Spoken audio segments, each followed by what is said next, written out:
Hi hello ನಮಸ್ಕಾರ. ನಾನು ನಿಮ್ಮ ಕನ್ನಡದ ಮಗಳು ಶ್ರುತಿ ನವೀನ್ ಕುಮಾರ್ ಜೆಟ್ಟಿ ಮಾಡುವ ನಮಸ್ಕಾರ. ನಾನು ನನ್ನ ಫ್ಯಾಮಿಲಿ ಇವತ್ತು ಮೈಸೂರಿನಲ್ಲಿ ನಡೀತಿರುವಂತಹ ಜೆಮಿನಿ ಸರ್ಕಸ್ನ ನೋಡೋದಕ್ಕೆ ಅಂತ ಬಂದಿದ್ದೀವಿ. ತುಂಬ ಅಂದರೆ ತುಂಬ ಚೆನ್ನಾಗಿ ಅರೇಂಜ್ ಮಾಡಿದರು. ನಮಗಂತೂ ತುಂಬ ಇಷ್ಟ ಆಯಿತು. ಅಲ್ಲಿನ ಪರ್ಫಾಮೆನ್ಸು ಒಬ್ರಿಗಿಂತ ಒಬ್ಬರು ಬ್ಯಾಲೆನ್ಸಿಂಗ್ ಪರ್ಫಾಮೆನ್ಸಲ್ಲಿ ತುಂಬ ಚೆನ್ನಾಗಿ ಮಾಡ್ತಾಯಿದ್ರು. ಮಧ್ಯ ಮಧ್ಯ ಜೋಕರ್ಸ್ಗಳು ಬರೋದು, ನಗ್ಸೋದು, ಕಾಲು ಎಳೆಯೋದು, ತಾವು ನಗೋದು, ಬಿದ್ದು ನಗೋದು ಮಾಡಿ ನನ್ನ ಮಕ್ಕಳು ಅದನ್ನು ನೋಡಿನೇ ಅರ್ಧ ನಗ್ತಾಯಿದ್ರು. ತುಂಬ ಚೆನ್ನಾಗಿತ್ತು ಒಂಥರ ನೋಡಲಿಕ್ಕೆ.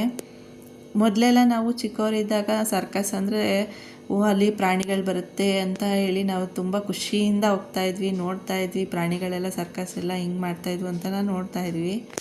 ಬಟ್ ಈಗ ಪ್ರಾಣಿಗಳೆಲ್ಲ ಅಲೋ ಇಲ್ಲ, ಪ್ರಾಣಿ ಹಿಂಸೆ ಮಾಡಬಾರ್ದು ಅಂತ ಬ್ಯಾನ್ ಆಗಿದೆ.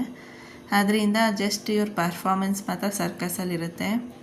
ತುಂಬ ಚೆನ್ನಾಗಿ ಪರ್ಫಾಮೆನ್ಸ್ ಕೊಡ್ತಾಯಿದ್ರು. ಅದೆಲ್ಲ ನೋಡ್ತಾಯಿದ್ದೀವಿ ನೋಡಿ, ನಾನು, ನನ್ನ ಮಕ್ಕಳು, ನನ್ನ ಗಂಡ ಎಲ್ಲ. ಸಖತ್ತಾಗಿತ್ತು ಪರ್ಫಾಮೆನ್ಸ್, ಬ್ಯಾಲೆನ್ಸಿಂಗ್ ಪರ್ಫಾಮೆನ್ಸ್ ಎಲ್ಲ. ಅದರಿಂದ ಅವ್ರು ಎಷ್ಟು ಕಷ್ಟಪಟ್ಟಿದ್ದಾರೆ ಫ್ರೆಂಡ್ಸ್, ಅದನ್ನ ನೋಡಿದ್ರೆ ಗೊತ್ತಾಗುತ್ತೆ. ತಕ್ಷಣ ನಾವು ನೋಡೋದಕ್ಕೆಲ್ಲ ಸುಲಭವಾಗಿ ಮಾಡಿಬಿಡ್ಬೋದು ಬಿಡು, ಏನು ಸುಲಭವಾಗೈತೆ ಇವೆಲ್ಲ ಮಾಡೋಕ್ಕೆ ಕಷ್ಟನಾ ಅಂತೆಲ್ಲ ಹೇಳ್ಬಿಡ್ತೀವಿ. ಬಟ್ ಆ ಜಾಗದಲ್ಲಿ ಹೋಗಿ ನಾವು ಆ ಕೆಲಸ ಮಾಡಬೇಕಾದ್ರೆ ಗೊತ್ತಾಗೋದು ಅದ್ರ ಕಷ್ಟ ಏನು ಅಂತ. ಪ್ರತಿಯೊಂದು ಬ್ಯಾಲೆನ್ಸಿಂಗ್ ಟಾಸ್ಕ್ ಅಂತೂ ತುಂಬ ಚೆನ್ನಾಗಿತ್ತು. ಮಧ್ಯ ಮಧ್ಯೆ ಜೋಕರ್ಸ್ ಬರೋದು, ನಗ್ಸೋದು, ಮೈಂಡ್ ಡೈವರ್ಟ್ ಆಗದೆ ಇರೋಂಗೆ ಅವರ ಪ್ರೋಗ್ರಾಮ್ನ ನೋಡೋ ಥರ ಅವ್ರ ಮೈಂಡ್ ಸೆಟ್ನ ಮಾಡ್ತಾಯಿದ್ರು. ಅದೊಂಥರ ಚೆನ್ನಾಗಿತ್ತು. ಮಧ್ಯ ಸ್ನ್ಯಾಕ್ಸ್ಗಳು ಅಂತೆ ಮಕ್ಕಳನ್ನೇ ಟಾರ್ಗೆಟ್ ಮಾಡಿಕೊಂಡು ಮಕ್ಕಳ ಮುಂದೆನೇ popcorn, chips, ice cream, juice ಅಂದ್ಕೊಂಡು ಮಾರಾಟ ಮಾಡ್ತಾಯಿದ್ರು. ಮಧ್ಯ ಆ ಥರ ಬಂದಾಗ ಮಕ್ಕಳು ಬಿಡ್ತಾರಾ ಹೇಳಿ ಫ್ರೆಂಡ್ಸ್? ಮಧ್ಯ ಆ ಥರಕ್ಕೆ ಬಂದಾಗ ನನ್ನ ಮಕ್ಕಳು ಪಪ್ಪಿ ತಕ್ಕೊಡು, ಅವರಪ್ಪನ ಪಪ್ಪಿ ಅಂತ ಪ್ರೀತಿಯಿಂದ ಕರೀತಾರೆ. ಆ ಥರ ಕೇಳಿ ತಕ್ಕೊಡು ಅಂತ ಹಿಂಸೆ ಮಾಡಿ ಇಸ್ಕೊಂಡು ತಿಂತ ಎಂಜಾಯ್ ಮಾಡ್ತಿದ್ರು. ಬಟ್ ನನಗೆ ಇಡೀ ಪರ್ಫಾಮೆನ್ಸಲ್ಲಿ ಲ್ಯಾಡರ್ ಪರ್ಫಾಮೆನ್ಸ್ ಅಂತೂ ನನಗೆ ತುಂಬ ಇಷ್ಟನೂ ಆಯಿತು, ತುಂಬ ಭಯನೂ ಆಯಿತು ಫ್ರೆಂಡ್ಸ್. ಅದು ಯಾವ ರೀತಿ ಯಾವ ಸಪೋರ್ಟು ಇಲ್ಲದೆ ಲ್ಯಾಡರ್ನ ಹತ್ತೋದು ಅಂದರೆ ಏನು ಹುಡುಗಾಟನ?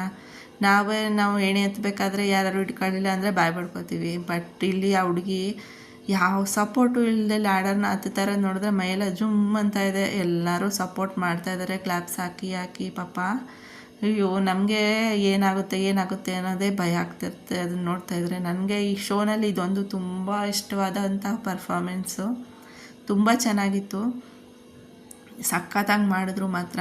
ಆದರೂ ಪ್ರಾಕ್ಟೀಸ್ ಅದು ಎಷ್ಟರ ಮಟ್ಟಿಗೆ ಮಾಡಿರಬೇಕು ಅಂತ ನೋಡಬೇಕು ಫ್ರೆಂಡ್ಸ್. ಯಪ್ಪ, ನೋಡಿದ್ರೆ ಮೈಯೆಲ್ಲ ಜುಮ್ ಅಂದ್ಬಿಡ್ತು ನನಗೆ ಇದನ್ನ ಪರ್ಫಾಮೆನ್ಸ್ ನೋಡಿದಾಗ. ತುಂಬ ಕಷ್ಟ ಇದೆ ಫ್ರೆಂಡ್ಸ್ ಅದು ಮಾಡೋದಂತೂ. ಯಾವ ಸಪೋರ್ಟು ಇಲ್ಲದೆ ಮಾಡೋದು ಅಂದರೆ ತುಂಬ ಕಷ್ಟ. ಪ್ರತಿಯೊಂದೂ ಬ್ಯಾಲೆನ್ಸಿಂಗ್ ಪರ್ಫಾಮೆನ್ಸೇ. ಇನ್ನು ಮಾಮೂಲಿ ಇದು ನಿಮಗೆ ಗೊತ್ತಿರೋ ಅಂಥದ್ದೇನೆ ಸೈಕಲಿಂಗ್ ಪರ್ಫಾಮೆನ್ಸ್ ಅಂತೆ, ಮತ್ತು ಒನ್ ವೀಲ್ ಪರ್ಫಾಮೆನ್ಸ್ ಎಲ್ಲ ಬರ್ತಾನೆ ಇತ್ತು. ಪ್ರತಿಯೊಂದು ನೋಡ್ತಾ ಕ್ಲಾಪ್ಸ್ ಹಾಕ್ತಾ ಎಂಜಾಯ್ ಮಾಡ್ತಾಯಿದ್ರು ನನ್ನ ಮಕ್ಕಳು. ಸಖತ್ತಾಗಿತ್ತು ಮಾತ್ರ. ಮಧ್ಯ ಮಳೆ ಬೇರೆ ಜೋರಾಗಿ ಬರ್ತಾಯಿತ್ತು. ಮಳೆ ಬೇರೆ ಬಂತಲ್ಲಪ್ಪ, ಎಲ್ಲಿ ಸಿಕ್ಕಾಕೋತೀವೋ ಅನ್ನೋದು ಒಂದು ಭಯ. ಆದರೆ ಒಂದು ಕಡೆ ಶೋ ನೋಡಬೇಕು ಅನ್ನೋದು ಒಂದು ಕಡೆ. ಈ ರೀತಿ ಶೋನ ನೋಡ್ತಾ ಎಂಜಾಯ್ ಮಾಡ್ತಿದ್ರೆ ಟೈಮೇ ಆಗೋಯ್ತು. ಯಾವಾಗ ಮುಗೀತೋ ಅಂತಲೇ ಗೊತ್ತಾಗಲಿಲ್ಲ. ಅಷ್ಟರ ಮಟ್ಟಿಗೆ ನಾವು ಅದರಲ್ಲಿ ಇನ್ವಾಲ್ವ್ ಆಗಿಬಿಟ್ಟಿದ್ವಿ. ಅಷ್ಟು ಚೆನ್ನಾಗಿ ಪರ್ಫಾಮೆನ್ಸ್ ಕೊಟ್ಟರು. ಕೊನೆಗೆ ಎಲ್ಲ ಮುಗಿಸ್ಕೊಂಡು ನಾವು ಮನೆಗೆ ಹೊರಟ್ವಿ. ಜೋರು ಮಳೆಯಲ್ಲಿ ಹೋಟ್ಲಲ್ಲಿ ತಿಂಡಿ ತಿಂದ್ಕೊಂಡು ಮನೆಗೆ ಹೊರಟ್ವಿ. ಫ್ರೆಂಡ್ಸ್, ಈ ನನ್ನ ಚಾನಲ್ ನಿಮಗೆ ಇಷ್ಟ ಆಗಿದ್ದರೆ ದಯವಿಟ್ಟು ಸಬ್ಸ್ಕ್ರೈಬ್ ಮಾಡಿ, ಲೈಕ್ ಮಾಡಿ, ಶೇರ್ ಮಾಡಿ, ನಮ್ಮನ್ನ ಸಪೋರ್ಟ್ ಮಾಡಿ, ನಮ್ಮಂಥವ್ರನ್ನ ಬೆಳೆಸಿ ಅಂತ ಕೇಳ್ಕೊತಾ ನಾನು ನಿಮ್ಮ ಕನ್ನಡದ ಮಗಳು ಶ್ರುತಿ ನವೀನ್ ಕುಮಾರ್ ಜೆಟ್ಟಿ ಮಾಡುವ ನಮಸ್ಕಾರ ಅಂತ ಹೇಳ್ತಾ, until then take care. Bye friends, ಬಾಯ್.